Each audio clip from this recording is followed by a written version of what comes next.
নাটোরে খ্রিস্টান ব্যবসায়ী হত্যার দুদিনের মাথায় এবার ঝিনাইদহে পুরোহিতকে গলা কেটে হত্যা।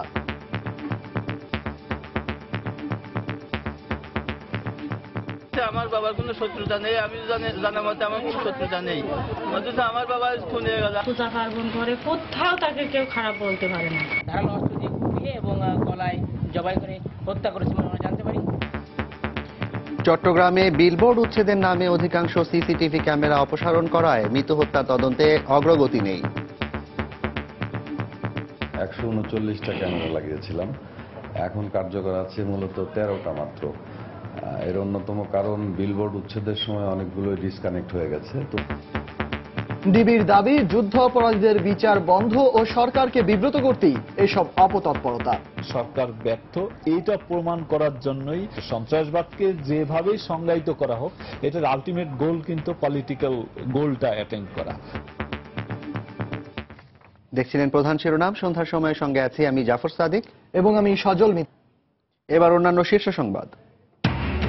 যশোরে জোড়া খুনের ঘটনায় নজলম্যান সিরাজুল সহ 4 জন গ্রেফতার। তেল চুরি টাকা ভাগাভাগি নিয়ে বিরোধের জেরেই হত্যাকাণ্ড, ধারণা পুলিশের। গুলিতে ঢাকায় 2 জন ও রাজশাহীতে 1 জন নিহত। পুলিশের দাবি বন্দুকযুদ্ধে নিহত 3 জনই জেএমবি সদস্য। ঐতিহাসিক 6 দফা দিবসে বঙ্গবন্ধুর প্রতিকৃতিতে শ্রদ্ধা।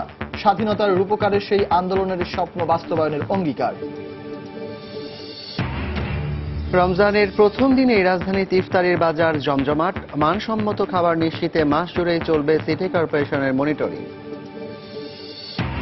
এবং গরম আবহাওয়ায় রমজানে খাবার গ্রহণে বাড়তি সতর্কতার পরামর্শ পুষ্টিবিদ ও চিকিৎসকদের। ভেজাল রোধে সরকারকে তৎপরতা বাড়ানোর তাগিদ।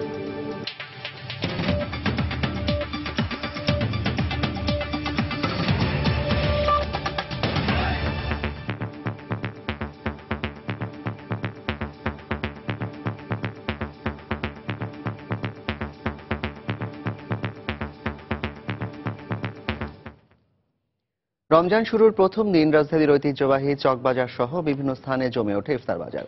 পবিত্র রমজানের প্রথম দিনে মোঘলিয়ানার স্বাদ নিয়ে পুরান ঢাকার চকবাজারে বসে ঐতিহ্যবাহী ইফতার বাজার।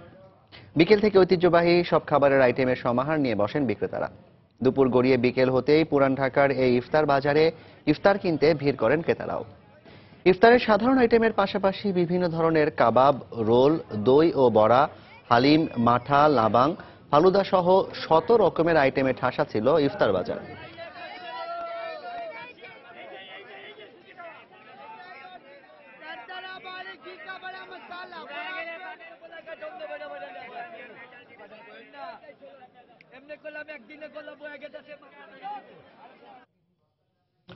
রমজানে রাজধানীবাসীর মানসম্মত ইফতার নিশ্চিত করতে মাস জুড়েই ইফতার বাজারগুলো নিয়মিত মনিটর করা হবে বলে জানিয়েছেন ঢাকা দক্ষিণ সিটি কর্পোরেশনের মেয়র সাঈদ খোকন।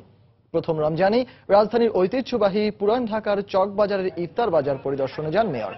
এ সময় ফল থেকে শুরু করে কাবাব প্রতিটি খাবারের মান যাচাই করেন তিনি। তবে প্রথম দিনে তেমন কোনো অসঙ্গতি না পাওয়ায় সন্তোষ প্রকাশ করেছেন মেয়র। এছাড়া ব্যবসায়ীদের বেশ কিছু দাবি পূরণের আশ্বাস দেন সাঈদ খোকন।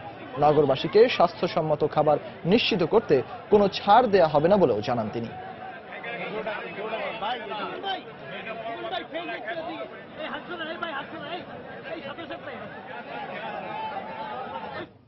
গরম আবহাওয়ার কারণে রমজানে খাবার গ্রহণে বাড়তি সতর্কতার পরামর্শ দিয়েছেন পুষ্টিবিদ ও চিকিৎসকরা। তারা বলছেন, খাবার গ্রহণে পরিমিত না হলে স্বাস্থ্য ঝুঁকির কারণ হতে পারে তা। দেখা দিতে পারে ডায়রিয়া সহ পানিবাহিত নানা রোগ, বাড়তে পারে গ্যাস্ট্রিক ও জন্ডিসের প্রকোপ। এক্ষেত্রে নাগরিকদের সচেতনতার পাশাপাশি সরকারকে ভেজাল খাবার রোধে বাড়তি তৎপরতার পরামর্শ তাদের। তাফসির বাবুর রিপোর্ট।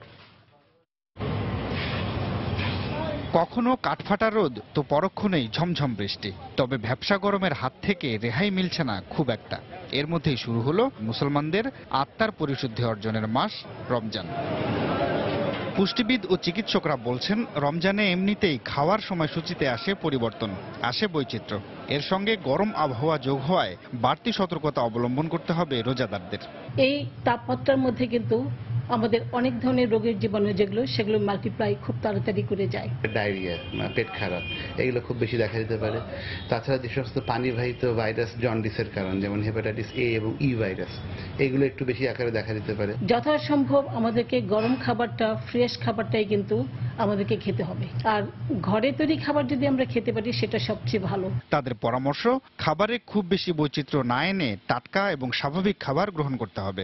রমজানে আপনারা যা আগে খেতেন তাই খাওয়ার চেষ্টা করেন। মূলত কিছু ছোলা খান, কিছু মুড়ি খান, কিছু বুট খান, কিন্তু এইটাকে পেঁয়াজু, ছোলা, মুড়ি, বুট যেন আমাদের মূল খাবারে পরিণত না হয়। যথেষ্ট পরিমাণে পানি, শরবত এবং যদি সম্ভব হয় ফলের শরবতটা আমরা খেতে পারি। এদিকে রমজানে বরাবরের মতোই ইফতার সামগ্রী ও অন্যান্য খাবারে ভেজালের প্রকোপ বাড়তে পারে বলে আশঙ্কা খাদ্যে ভেজাল বিরোধী সংগঠনগুলোর। আর তাই রমজানে ভেজাল খাবার রোধে সরকারি নজরদারির পরামর্শ দিলেন এই পুষ্টিবিদ। অ্যাপেল, আঙ্গুর, মাল্টা রেডিয়েশন দিয়ে তার আনা হয়। এই রেডিয়েশনটা কিন্তু আমাদের ক্যান্সারের ঝুঁকি বাড়ায়। ইউরিয়া দিয়ে মুড়ি ভাজা হচ্ছে, মোবিল তেল দিয়ে জিলাপি ভাজা হচ্ছে। অভিযানগুলো করলে তারা এই সাহসগুলো করবে না, এমনকি অভিযানগুলো করলে এগুলো বন্ধ হবে। সংশ্লিষ্টরা বলছেন, পরিমিত আহার আর আবহাওয়ার পরিবর্তন সম্পর্কে সচেতন থাকলে মুসলমানদের পুরো রমজানের সিয়াম সাধনা সহজ হয়ে আসবে অনেকটাই। তাফসির বাবু, সময় সংবাদ, ঢাকা। ঝিনাইদহে পুরোহিত আনন্দ গোপাল গাঙ্গুলি হত্যার ঘটনায় আইএস দায় স্বীকার করেছে বলে জানিয়েছে সাইট ইন্টেলিজেন্স। সম্প্রতি ঘটে যাওয়া বেশ কয়েকটি হত্যাকাণ্ডের সঙ্গে আনন্দ গোপাল হত্যার মিল পাওয়া গেছে বলে জানিয়েছে পুলিশ। সকালে সদর উপজেলার করাতিপাড়া এলাকায় 3 মোটরসাইকেল আরোহী তাকে গলা কেটে হত্যা করে পালিয়ে যায়। তার সঙ্গে কারো ব্যক্তিগত শত্রুতা ছিল না বলে তার পরিবারের পক্ষ থেকে জানানো হয়েছে। লোটাস রহমান সোহাগকে সঙ্গে নিয়ে তরিকুল ইসলামের রিপোর্ট। শেফালী গাঙ্গুলির এই আহাজারি ও আর্তনাদ ঝিনাইদহের করাতিপাড়ায় নেমে এসেছে শোকের কালো ছায়া। স্বামী আনন্দ গোপাল গাঙ্গুলির নৃশংস মৃত্যু কোনোভাবেই মেনে নিতে পারছেন না তিনি।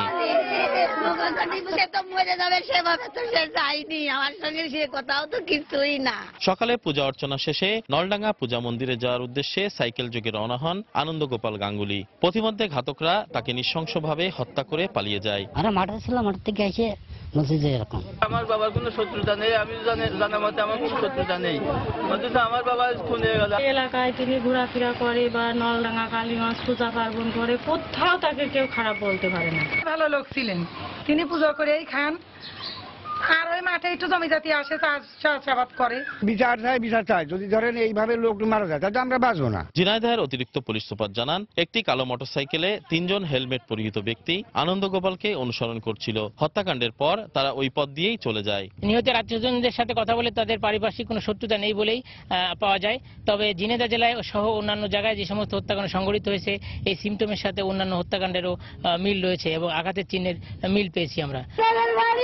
এর আগে গত 7 জানুয়ারি ঝিনাইদহের গান্না ইউনিয়নের বেলেখাল বাজারে হোমিওপ্যাথি চিকিৎসক সমীর উদ্দিন খাজাকে কুপিয়ে এবং 14 মার্চ কালীগঞ্জের আব্দুর রাজ্জাক নামে শিয়া সম্প্রদায়ের এক ব্যক্তিকে কুপিয়ে হত্যা করা হয়। তরিকুল ইসলাম, সময় সংবাদ, ঝিনাইদহ। 60 লাখ মানুষের নিরাপত্তা নিশ্চিত করতে পুলিশ কর্মকর্তা বাবুল আক্তার চট্টগ্রাম নগরীর 50টি পয়েন্টে 139টি সিসিটিভি ক্যামেরা স্থাপনের ব্যবস্থা করেছিলেন। তবে এখন তার স্ত্রীর হত্যাকারীদের শনাক্তের জন্য সেই ক্যামেরার কোনো সহযোগিতা পাচ্ছেন না তিনি। বিলবোর্ডের কারণে সব ক্যামেরা গুটিয়ে নেয় এখন হত্যাকারীদের আইনের আওতায় আনতে ভরসা করতে হচ্ছে অন্যান্য ফুটেজের উপর। তাও আবার মানসম্মত না হওয়ায় খুনিদের নিশ্চিতভাবে শনাক্ত করা যাচ্ছে না। বিস্তারিত জানাচ্ছেন কমল দে। পুলিশ কর্মকর্তা বাবুল আক্তারের স্ত্রী মাহমুদা খাতুন মৃত্যুর হত্যাকারীদের শনাক্ত করে আইনের আওতায় আনতে পুলিশকে এখন ভরসা করতে হচ্ছে এই ঝাপসা সিসিটিভি ক্যামেরার ফুটেজের উপর, তাও আবার পার্শ্ববর্তী প্রিমিয়ার বিশ্ববিদ্যালয়ের সরবরাহ করা ফুটেজ।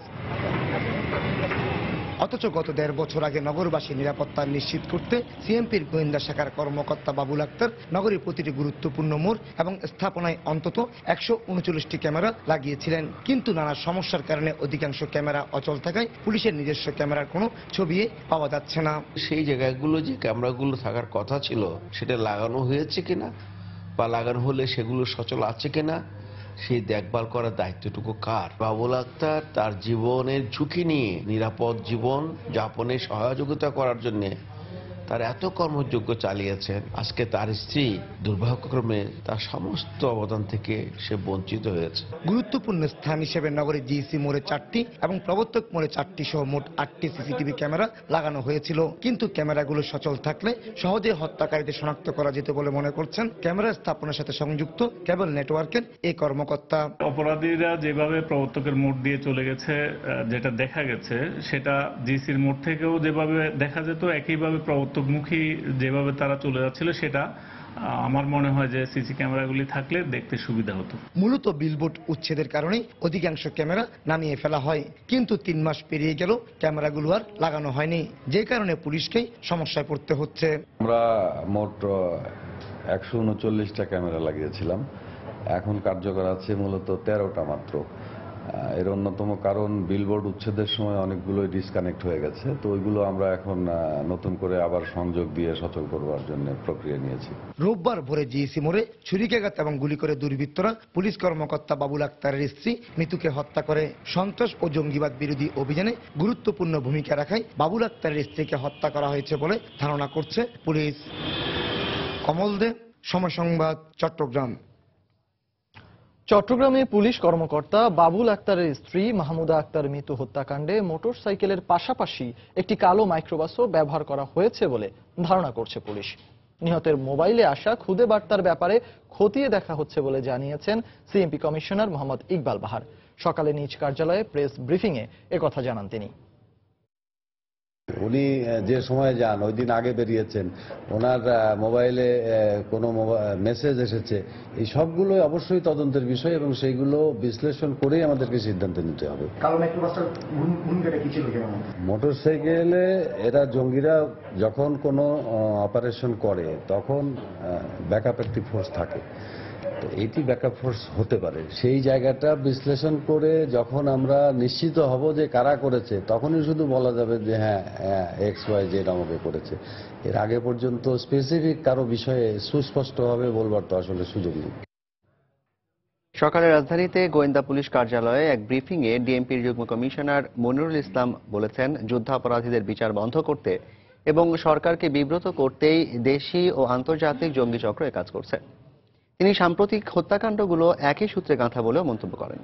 বন্দুকযুদ্ধে জেএমবির 3 সদস্য নিহতের ঘটনার বর্ণনা দিতে গিয়ে মনিরুল ইসলাম একথা বলেন। সংগঠিত হয়ে একটা গ্রুপ ঢাকায় ঢুকছে এরকম একটা তথ্য আমাদের কাছে ছিল, তো সেটার সূত্র ধরেই গতকাল ভোর রাত 4:00 সময় আমাদের ডিটেকটিভ ব্রাঞ্চ এবং কাউন্টার টেররিজমের একটা যৌথ দল সেখানে যায়। যাওয়ার পরে তাদেরকে গ্রেপ্তার করার চেষ্টা করাকালেই সেখানে 4-5 জন ছিল আনুমানিক, তো তারা পুলিশের উপর অতর্কিত গুলি চালায় এবং বোমা হামলা করে, গ্রেনেড, তাদের হাতে তৈরি গ্রেনেড, সেগুলো হামলা চালায়। তো পুলিশ পাল্টা গুলি চালায়, পুলিশও 2 জন আহত হয়েছে পুলিশ সদস্য। তো পাল্টা গুলিতে ওখানে 2 জন জেএমবি সদস্য, যাদেরকে আমরা জেএমবি সদস্য হিসেবেই আমরা তাৎক্ষণিকভাবে জানতাম, তারা আহত হয়। আহত হওয়ার পর তারা হাসপাতালে নেওয়ার পথে তারা ডাক্তার তাদেরকে মৃত ঘোষণা করে। সরকার ব্যর্থ, এইটা প্রমাণ করার জন্যই, এটা যারা প্রমাণ করতে চায়, এটার সাথে আপনারা জানেন যে যুদ্ধ অপরাধীদের বিচারের কাজ চলছে, সেইটা নিয়েও নানা ধরনের প্রতিবন্ধকতা সৃষ্টি করার প্রচেষ্টা বিভিন্ন সময় আমরা দেখেছি। তো সেইটার সাথে এইটার হয়তো একটা যোগসূত্র যে নাই সেটা বলার কোনো অবকাশ নাই, কারণ দুইটারই টার্গেটটা এক। সন্ধ্যার সময় আরো থাকছে। 4 আগস্ট থেকে শুরু হচ্ছে হজ ফ্লাইট, চলবে আগামী 5 সেপ্টেম্বর পর্যন্ত, জানালেন বিমানমন্ত্রী। দেশের উন্নয়নে প্রবাসী বাঙালিদের অবদান অনেক উল্লেখ করে প্রধানমন্ত্রী শেখ হাসিনা বলেছেন, বাংলাদেশ এগিয়ে যাচ্ছে, এগিয়ে যাবে। সোমবার সন্ধ্যায় মদিনার হিলটন হোটেলে প্রবাসী বাঙালিদের সঙ্গে এক সাক্ষাৎ অনুষ্ঠানে তিনি একথা বলেন। প্রধানমন্ত্রী বলেন, আওয়ামী লীগ সরকার ক্ষমতায় এলে এ দেশ এগিয়ে যায়। দেশের উন্নয়নে সবাইকে একসঙ্গে কাজ করার আহ্বান জানান প্রধানমন্ত্রী। আমাদের দেশের উন্নয়নে প্রবাসীদের অবদান সব থেকে বেশি, কারণ এই যে এসে দিনের পর দিন কষ্ট করে কাজ করে অর্থ পাঠানো, এবং এটা কিন্তু বাংলাদেশের উন্নয়নে বিরাট অবদান রেখে গেছে। বাংলাদেশ আওয়ামী লীগ যখনই সরকারে আসে অন্তত মানুষের কল্যাণে কাজ করে, এটা অন্তত সবাই এখন স্বীকার করতে বাধ্য হবে যে আওয়ামী লীগ আসলে দেশের উন্নতি হয়। ঐতিহাসিক 6 দফা দিবস আজ। এ উপলক্ষে ধানমন্ডি 32 নম্বরে বঙ্গবন্ধুর প্রতিকৃতিতে শ্রদ্ধা জানান আওয়ামী লীগের নেতাকর্মীরা। সকাল 9:30টার দিকে আওয়ামী লীগের যুগ্ম সাধারণ সম্পাদক মাহবুবুল আলম হানিফ বঙ্গবন্ধুর প্রতিকৃতিতে ফুল দিয়ে শ্রদ্ধা জানান। এরপর যুবলীগ, ছাত্রলীগ সহ দলের বিভিন্ন অঙ্গ সংগঠনের নেতাকর্মীরা শ্রদ্ধা জানান। তারা দলের ও বঙ্গবন্ধুর স্বপ্ন বাস্তবায়নের অঙ্গীকার করেন।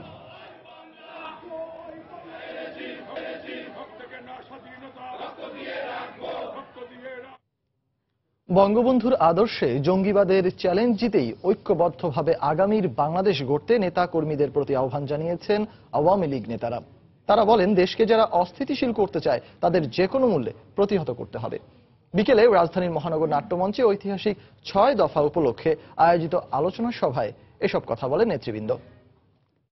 বিএনপি, জামাত যারা আন্তর্জাতিক ষড়যন্ত্রকারীদের সেবাদাস, তারা আজকে একীভূত হয়ে বাংলাদেশটাকে জঙ্গিবাদী রাষ্ট্র, সন্ত্রাসী রাষ্ট্র বানানোর ষড়যন্ত্র করছে।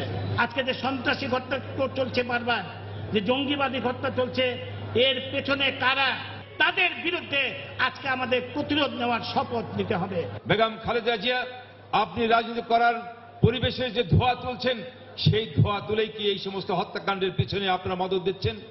তাহলে কি এই হত্যাকাণ্ডের দায় আপনারা স্বীকার করে নিচ্ছেন?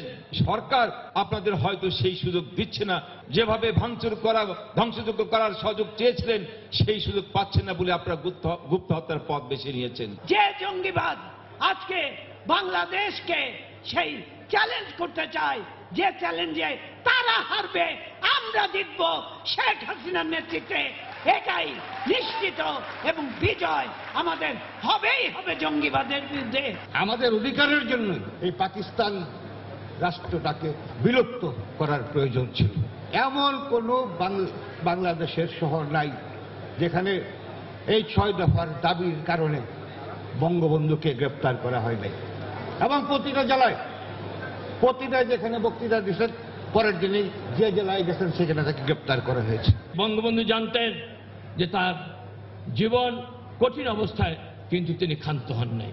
তার দৃঢ়তা, তার একাগ্রতা, তার লক্ষ্যের প্রতি অবিচল নিষ্ঠা তাকে বাংলার মানুষের হৃদয়ের মণিকোঠায় জায়গা করে দিয়ে। আগামী 4 আগস্ট থেকে শুরু হবে হজ ফ্লাইট, চলবে 5 সেপ্টেম্বর পর্যন্ত। দুপুরে সচিবালয়ে আন্তঃমন্ত্রণালয়ের এক বৈঠক শেষে বেসামরিক বিমান ও পর্যটন মন্ত্রী রাশেদ খান মেনন একথা বলেন। তিনি জানান, 17 সেপ্টেম্বর ফিরতি হজ ফ্লাইট শুরু হবে। এবার সরকারি ব্যবস্থাপনায় 1,01,758 জন হজে যাওয়ার সুযোগ পাচ্ছেন। নিরাপত্তার কথা বিবেচনা করে কোনো হজ যাত্রী 46 কেজির বেশি মালামাল বহন করতে পারবেন না।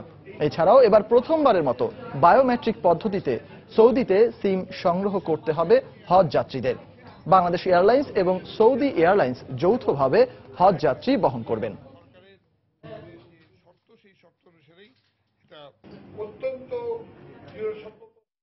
ফ্রি হজ ফ্লাইট শুরু হবে বিমান 4 আগস্ট থেকে, সৌদিয়া 5 আগস্ট থেকে, ফিরতি হজ বিমান 5 সেপ্টেম্বর থেকে, সৌদিও 17 সেপ্টেম্বর থেকে পোস্ট হজ ফ্লাইট শুরু করবে। সন্ত্রাসবাদী ঘটনার সম্ভাবনা সমধিক থাকায় এখন প্রতিটি চেকিং এটা বেড়ে গেছে, এবং এটা আমাদের চেকিং করা ছাড়া কোনো পথ নেই।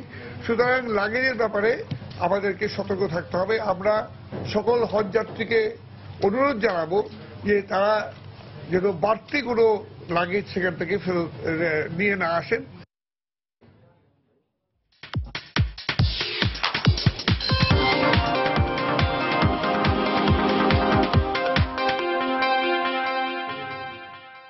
রোজার আগে থেকেই ঈদকে সামনে রেখে জমকালো পোশাকের পসরা সাজিয়ে বসেছেন দোকানিরা। তবে দিনভর বৃষ্টির কারণে রোজার প্রথম দিন রাজধানীর ঈদ বাজারের ভিড় ছিল অন্য দিনের তুলনায় কিছুটা কম। যানজটের ভিড়ের কথা মাথায় রেখে অনেকেই আগেভাগে ঈদের শপিং সেরে ফেলেছেন। কেউ কেউ এখন আত্মীয় স্বজনদের জন্য কেনাকাটা করছেন। মধ্যবিত্তদের মধ্যে জনপ্রিয় হয়ে উঠেছে একই ছাদের নিচে সহজে কেনাকাটা করার মতো বিপণী বিতানগুলো। বৃষ্টির বিষয়টি মাথায় রেখে এবারের ঈদ পোশাকে প্রাধান্য পাচ্ছে সুতি কাপড়ই। তবে জমকালো রঙের দিকেই মনোযোগ বেশি ক্রেতাদের, আর দাম ও সাধ্যের মধ্যেই রয়েছে বলে জানিয়েছেন ক্রেতারা।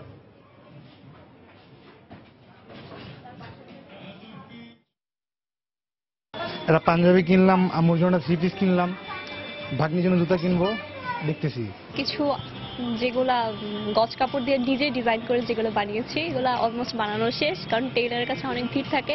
আর লাস্ট মোমেন্টে যেগুলো রেডিমেড কিনবো এগুলোর জন্য আরং এসেছি, আর কিছু উড়না পায়জামা এগুলো ম্যাচ করা বাকি আছে, এই জন্য ম্যাচ করতে এসেছি। ঈদ উপলক্ষে এখানে আমাদের মানে খুব ভালো একটা আমাদের প্রস্তুতি, আর আমরা আশা করছি যে আমাদের এখানে খুব ভালো একটা সেল হবে। ভবন ঝুঁকিপূর্ণ হওয়ায় রাজধানীর মালিবাগের মৌচাক মার্কেট বন্ধে হাইকোর্টের আদেশ 6 সপ্তাহের মধ্যে স্থগিত করেছেন সুপ্রিম কোর্টের চেম্বার আদালত। এই স্থগিতাদেশের কারণে আগামী 6 সপ্তাহ মার্কেট খোলা রাখা যাবে বলে জানিয়েছেন রিটকারীর আইনজীবীরা। হাইকোর্টের আদেশ স্থগিত চেয়ে মার্কেট কর্তৃপক্ষের করা আবেদনের পরিপ্রেক্ষিতে সুপ্রিম কোর্টের চেম্বার বিচারপতি মির্জা হোসেন হায়দার এই আদেশ দেন। এর আগে সোমবার মৌচাক মার্কেটের ভবন ঝুঁকিপূর্ণ হওয়ায় তা সংস্কার করে বিল্ডিং কোড অনুসারে সনদ না পাওয়া পর্যন্ত দোকানপাট বন্ধ রাখার নির্দেশ দেন হাইকোর্ট। গৃহায়ণ ও গণপূর্ত সচিব এবং রাজুক কর্তৃপক্ষকে এই নির্দেশনা বাস্তবায়ন করতে বলা হয়। মার্কেটের ভবন ঝুঁকিপূর্ণ উল্লেখ করে তা সংস্কারে পরামর্শ দিয়ে মার্কেট কর্তৃপক্ষকে চিঠি দেয় রাজুক। রাজুকের চিঠির বৈধতা চ্যালেঞ্জ করে মৌচাক মার্কেটের ভবন মালিক আশরাফ কামাল পাশা হাইকোর্টে একটি রিট আবেদন করেন।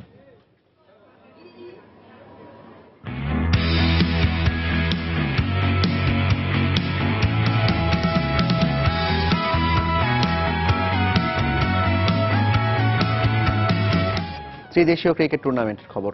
একদল আত্মবিশ্বাসী, আরেক দল আছে চাপে। কারণ গেল ম্যাচ স্বাগতিক ওয়েস্ট ইন্ডিজকে হারিয়ে বেশ আত্মবিশ্বাসের রসদ পেয়েছে অস্ট্রেলিয়া, আর ক্যারিবীয়দের কাছে হেরে চাপে পড়েছে দক্ষিণ আফ্রিকা। এমনি অবস্থায় গায়ানায় আজ রাত 11টায় মুখোমুখি হবে অজি ও প্রোটিয়ারা। আসলে দক্ষিণ আফ্রিকার শক্তিশালী ব্যাটিং লাইন আপ নিয়েও ব্যর্থ। পাশাপাশি প্রতিপক্ষের বিপক্ষে লড়াইয়ের আগে প্রোটিয়াদের আরেক প্রতিপক্ষ হয়ে দাঁড়িয়েছে ওয়েস্ট ইন্ডিজের উইকেট। তার উপর এই ম্যাচেও ইনজুরির কারণে খেলা অনিশ্চিত ফাফ ডু প্লেসির। অন্যদিকে প্রথম ম্যাচে স্বাগতিকদের বিপক্ষে দারুণ জয়ে অপরিবর্তিত একাদশ নিয়ে মাঠে নামবে আত্মবিশ্বাসী অস্ট্রেলিয়া। সেই সঙ্গে পরিসংখ্যানও তাদের পক্ষে। এখন পর্যন্ত ক্যারিবীয়দের মাটিতে প্রোটিয়াদের বিপক্ষে 2 ওয়ানডের একটিতেও হারেনি অজিরা।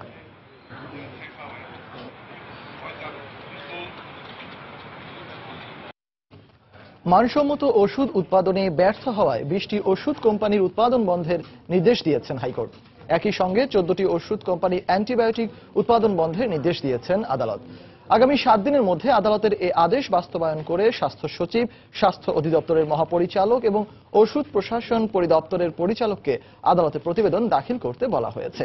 একই সঙ্গে এসব ওষুধ কোম্পানির লাইসেন্স কেন বাতিল করা হবে না তা জানতে চেয়েও রুল জারি করেন আদালত। জনস্বার্থে করা এক রিট আবেদনের প্রাথমিক শুনানি শেষে দুপুরে বিচারপতি সৈয়দ মোহাম্মদ দস্তগীর হোসেন ও বিচারপতি AKM শাহিদুল হকের সমন্বয়ে গঠিত হাইকোর্টের দ্বৈত বেঞ্চ এ আদেশ দেন। 20টি ফার্মাসিউটিক্যাল ইন্ডাস্ট্রির উৎপাদিত ওষুধের লাইসেন্স বাতিল করার জন্য কেন নির্দেশ দেওয়া হবে না, এবং 14টি ফার্মাসিউটিক্যাল ইন্ডাস্ট্রির অ্যান্টিবায়োটিক উৎপাদনের লাইসেন্স বাতিলের জন্য কেন নির্দেশ দেওয়া হবে না, এই মর্মে 4 সপ্তাহের রুল জারি করেছেন। আগামী 7 দিনের মধ্যে 20টি ইন্ডাস্ট্রির সকল ধরনের উৎপাদিত মেডিসিন এটি উৎপাদন বন্ধ করে আদালতকে 2 সপ্তাহের মধ্যে প্রতিবেদন দেওয়ার জন্য নির্দেশ দিয়েছে। মানবতা বিরোধী অপরাধের দায়ে মৃত্যুদণ্ডপ্রাপ্ত জামায়াত নেতা মীর কাশেম আলীকে মৃত্যু পরোয়ানা পড়ে শোনানো হয়েছে। সকালে গাজীপুরে কাশিমপুর কারাগারে তাকে পরোয়ানা পড়ে শোনানো হয়। এর আগে গতকাল সন্ধ্যায় ট্রাইব্যুনাল থেকে কেন্দ্রীয় কারাগারে জামায়াতের এই নেতার মৃত্যু পরোয়ানা পৌঁছায়। গতকাল দুপুরে 5 বিচারপতির স্বাক্ষর শেষে মীর কাশেম আলীর 244 পৃষ্ঠার আপিলের পূর্ণাঙ্গ রায় প্রকাশ করেন আদালত। নিয়মানুযায়ী পূর্ণাঙ্গ রায় প্রকাশের 15 দিনের মধ্যে রিভিউ আবেদনের সুযোগ থাকায় আসামি পক্ষ এই রায়ের বিরুদ্ধে রিভিউ আবেদন করবেন বলে জানিয়েছেন।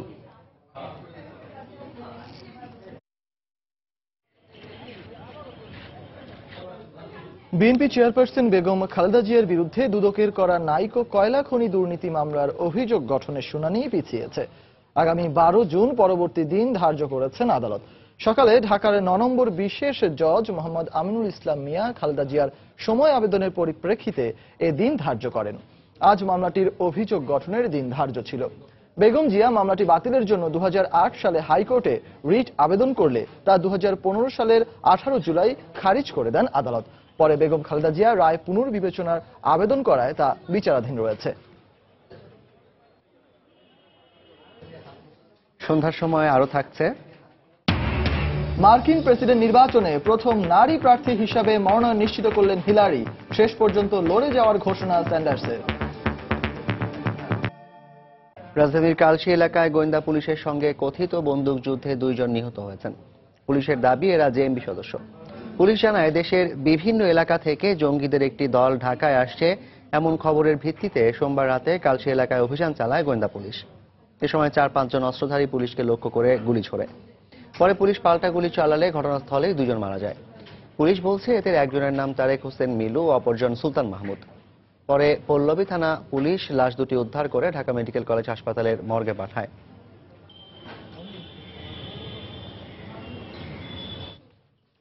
রাজশাহীর বাগমারায় মসজিদে আত্মঘাতী বোমা হামলায় নিহত তারেক আজিজের সহযোগী জেএমবি সদস্য জামাল গুলিতে নিহত হয়েছে। পুলিশ বলছে বন্দুকযুদ্ধ। পুলিশ জানায় গতরাতে অভিযান চালিয়ে আত্মঘাতী বোমা হামলাকারী তারেকের সহযোগী জামালকে আটক করে গোদাগাড়ী থানা পুলিশ। পরে তাকে নিয়ে অস্ত্র উদ্ধারে ফরাদপুরে অভিযান চালানোর সময় জামালের সহযোগীরা পুলিশকে লক্ষ্য করে গুলি করে। আত্মরক্ষার্থে পুলিশও পাল্টা গুলি চালালে উভয় পক্ষের মধ্যে বন্দুকযুদ্ধ শুরু হয়। পরে ঘটনাস্থল থেকে জামালের লাশ উদ্ধার করে রাজশাহী মেডিকেল কলেজ হাসপাতালের মর্গে পাঠানো হয়। এদিকে চাঁপাই নবাবগঞ্জের শিবগঞ্জ থেকে আত্মঘাতী বোমা হামলাকারী তারেকের মাকে আটক করেছে পুলিশ। 2015 সালের 25 ডিসেম্বর রাজশাহীর বাগমারা আহমদিয়া মসজিদে আত্মঘাতী বোমা হামলায় হামলাকারী নিহত হয় এবং আহত হয় অন্তত 8 মুসল্লি।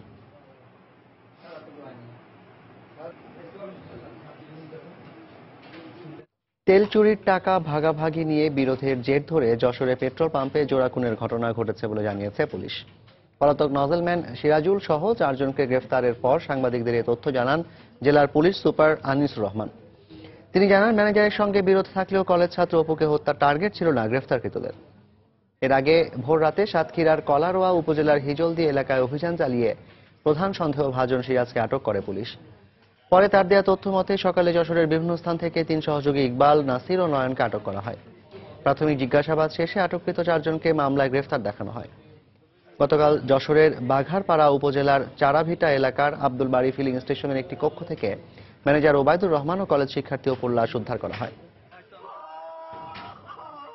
পেট্রোল পাম্পের যে নজল ম্যান ছিল তাকে আমরা গ্রেপ্তারের পরে এই মূল হত্যা রহস্য আমরা পাই। লোকজনকে ওই কম তেল দিয়ে যে টাকা তারা নিত সেই টাকার 80% নিত ম্যানেজার আর 20% এই যে কিলার ছিল সিরাজুল সে নজল ম্যান এই টাকা পয়সার দ্বন্দ্ব নিয়ে তাদের ভিতরে এই মনোমালিন্য সৃষ্টি হয়, যার কারণে এই নৃশংস হত্যাকাণ্ড সংঘটিত হয়েছে। আগামী রোববারের মধ্যে কুমিল্লা ভিক্টোরিয়া কলেজের ছাত্রী তনুর দ্বিতীয় ময়নাতদন্তের প্রতিবেদন দেয়া হবে বলে জানিয়েছেন ময়নাতদন্তকারী দলের প্রধান ডাক্তার কামদা প্রসাদ সাহা। দুপুরে কুমিল্লা মেডিকেল কলেজ হাসপাতালের নিজ কার্যালয়ে সাংবাদিকদের কথা জানান তিনি। এর আগে আদালতের নির্দেশনা অনুযায়ী তার কাছে তনুর ডিএনএ রিপোর্ট হস্তান্তর করে মামলা তদন্ত সংস্থা সিআইডি। চলতি বছরের 20 মার্চ কুমিল্লা সেনানিবাস এলাকা থেকে তনুর লাশ উদ্ধার করা হয়। এই ঘটনায় পরদিন অজ্ঞাতনামা আসামিদের বিরুদ্ধে হত্যা মামলা দায়ের করেন নিহতের বাবা। আদালতের নির্দেশে অধিকতর তদন্তের জন্য গত 30 মার্চ কবর থেকে তনুর লাশ তোলা হয়। প্রথম ময়নাতদন্তে চিকিৎসকরা হত্যার কারণ না পেলেও ডিএনএ পরীক্ষায় ধর্ষণের আলামত পাওয়ার কথা জানায় সিআইডি। সিআইডি থেকে প্রেরিত ডিএনএ প্রতিবেদনটি পেয়েছি। এই প্রতিবেদনটি নিয়ে আমাদের দ্বিতীয় ময়নাতদন্তের জন্য যে গঠিত আদালতের নির্দেশে গঠিত বোর্ড বসে এটা পর্যালোচনা করে 2-1 দিনের মধ্যেই আমরা প্রতিবেদনটি যথাযথ কর্তৃপক্ষের কাছে হস্তান্তর করব। আমরা আশা করি সর্বোচ্চ রোববারের মধ্যে আমরা রিপোর্টটি দিতে পারব। ম্যালেরিয়া মুক্ত বাংলাদেশ গড়তে সবাইকে সচেতন হওয়ার পরামর্শ দিয়েছেন স্বাস্থ্যমন্ত্রী মোহাম্মদ নাসিম। দুপুরে রাজধানীতে ম্যালেরিয়া নির্মূলে করণীয় শীর্ষক এক গোলটেবিল বৈঠকে মন্ত্রী পরামর্শ দেন। বৈঠকে জানানো হয় চলতি বছর দেশে 2 জন ম্যালেরিয়া রোগী মারা গেছেন। বক্তারা বলেন, সরকারি বেসরকারি সমন্বিত উদ্যোগে ম্যালেরিয়া প্রবণ এলাকা পার্বত্য চট্টগ্রামে এর প্রভাব অনেকটাই কমানো সম্ভব হয়েছে।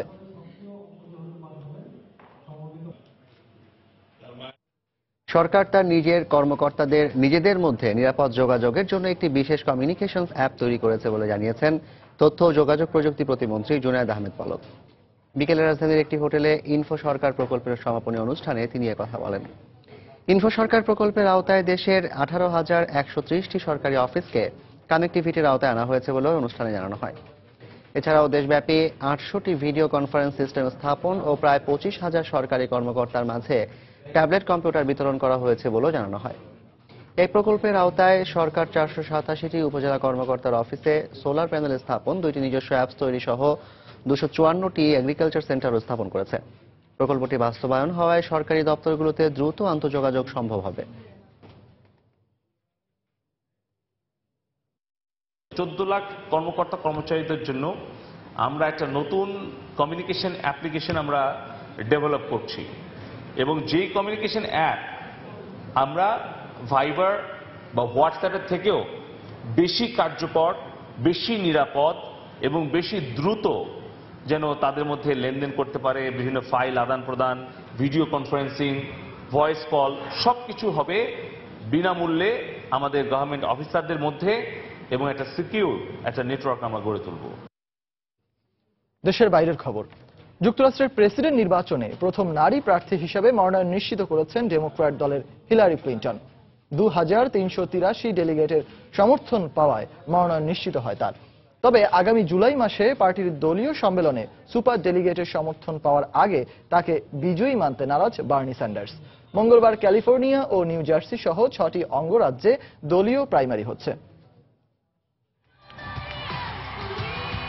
যুক্তরাষ্ট্রে সৃষ্টি হতে যাচ্ছে নতুন ইতিহাস। প্রথম কোন নারী প্রার্থী প্রেসিডেন্ট পদের জন্য লড়াইয়ের মনোনয়ন পেতে যাচ্ছেন। আসন্ন মার্কিন প্রেসিডেন্ট নির্বাচনে প্রয়োজনীয় সংখ্যক ডেলিগেটের সমর্থন পেয়ে প্রেসিডেন্ট পদপ্রার্থী হিসেবে মনোনয়ন নিশ্চিত করেছেন ডেমোক্রেটিক প্রার্থী হিলারি ক্লিন্টন। বার্তা সংস্থা এপি তাদের নিজস্ব হিসেবের ভিত্তিতে এ তথ্য জানানোর পর ক্যালিফোর্নিয়ার লং বিচে এক সমাবেশে হিলারি উচ্ছ্বসিত হয়ে একে ঐতিহাসিক ঘটনা হিসেবে আখ্যায়িত করেন। মঙ্গলবার ক্যালিফোর্নিয়া সহ মোট 6টি অঙ্গরাজ্যে প্রাইমারি হওয়ার কথা রয়েছে। প্রকাশিত খবর অনুযায়ী আমরা ঐতিহাসিক এবং অভূতপূর্ব মুহূর্তের কিনারায় দাঁড়িয়ে আছি। তারপরও ক্যালিফোর্নিয়া নির্বাচনে আমাকে জয়ী হতে হবে। প্রতিটি ভোটের জন্য আমি লড়ে যাব। রোববার পুয়ের্তো রিকোয় অনুষ্ঠিত প্রাইমারিতে বড় জয় পাওয়ায় 2383 ডেলিগেটের সমর্থন নিশ্চিত হয় হিলারির, আর এতে মনোনয়নও নিশ্চিত হয় তার। প্রতিদ্বন্দ্বী বার্নি স্যান্ডার্স এখন পর্যন্ত 1566 ডেলিগেটের সমর্থন পেয়েছেন। প্রথম থেকেই হিলারি স্যান্ডার্সের চেয়ে বিভিন্ন অঙ্গরাজ্যের প্রাইমারিতে এগিয়ে থাকলেও মাঝখানে কয়েকটি অঙ্গরাজ্যে স্যান্ডার্স এগিয়ে যান।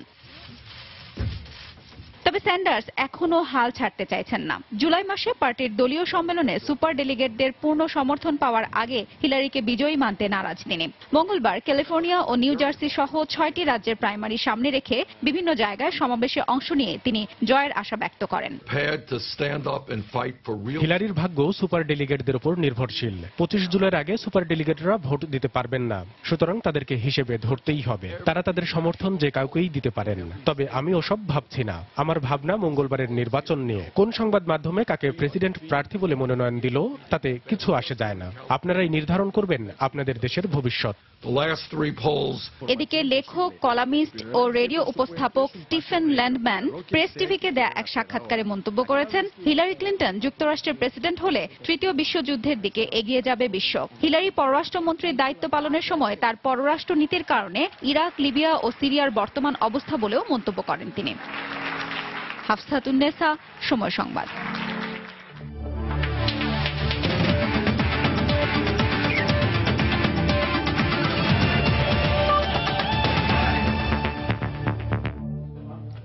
এশিয়ান কাপ ফুটবলের বাছাই পর্বের খবর। এবার নিজেদের মাঠেও হারের লজ্জা পেল বাংলাদেশ। বাছাই পর্বের ফিরতি লেগে তাজিকদের কাছে 1-0 গোলে হেরেছে বাংলাদেশ। এ ম্যাচ হারলেও সেপ্টেম্বরে ভুটানের সঙ্গে দ্বিতীয় প্লে অফে খেলার সুযোগ থাকছে ডি ক্রুইফের দলের। গেল 2 জুন তাজিকিস্তানের কাছে প্রথম লেগে 5-0 গোলে হারের পর এ ম্যাচে ভুল সূত্রে ঘুরে দাঁড়াতে চেয়েছিল বাংলাদেশ। তবে ম্যাচের শুরু থেকে খুব একটা সুযোগ তৈরি করতে পারেনি তারা। উল্টো 8 মিনিটে নাজারো আক্তামের গোলে ম্যাচে 1-0 লিড পায় তাজিকিস্তান। ম্যাচের শুরুতেই গোল হজম করায় ঘুরে দাঁড়াতে মরিয়া হয়ে ওঠে লাল সবুজের প্রতিনিধিরা। প্রথমার্ধের শেষ দিকে বেশ কয়েকটা ভালো সুযোগ পেলেও সেগুলো কাজে আসেনি। তবে দ্বিতীয়ার্ধের শুরু থেকেই আরো গোছালো হয়ে খেলে ডি ক্রুইফের শিষ্যরা। 64 মিনিটে তপু বর্মনের হেড লক্ষ্যভ্রষ্ট হলে নিশ্চিত গোলের সুযোগ হারায় বাংলাদেশ। 78 মিনিটে আরো একটি গোলের সুযোগ নষ্ট করেন মিডফিল্ডার জামাল ভুঁইয়া। মামুনুল ও জামাল ভুঁইয়ারা এরপর আরো কয়েকটি সুযোগ পেলেও তা থেকে গোল করতে পারেননি। ফলে 1-0 গোলের হার নিয়ে মাঠ ছাড়ে বাংলাদেশ।